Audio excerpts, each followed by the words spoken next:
Хуманоста е света работа. Колку човек повеќе ја има во себе, толку е поблиску до високите човечки вредности. Затоа Општинскиот комитет на ВМРО ДПМН Прилеп ги чува и ги воздигнува овие човечки вредности.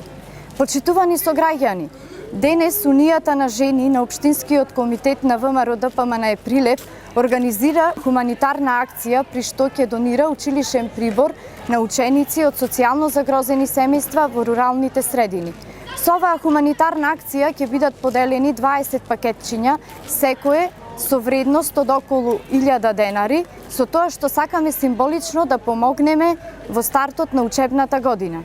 Унијата на жени на Општинскиот комитет ВМРО ДПМН Прилеп упатува остра критика до владата на СДСМ и ДУИ поради тоа што не покажаа соодветно внимание кон образованието и направија тотален хаос во образовниот систем, а никој од власта не се грижи за овие пропусти. Согласно фактот што ВМРО ДПМН и покрај тоа што е во опозиција, секогаш излегува во пресрет и помага на сите граѓани. На крајот изразувам огромна благодарност до членството на ВМРО ДПМН, кое со своји донации ни овозможи да набавиме прибор за децата од ранливите категории. Ви благодарам.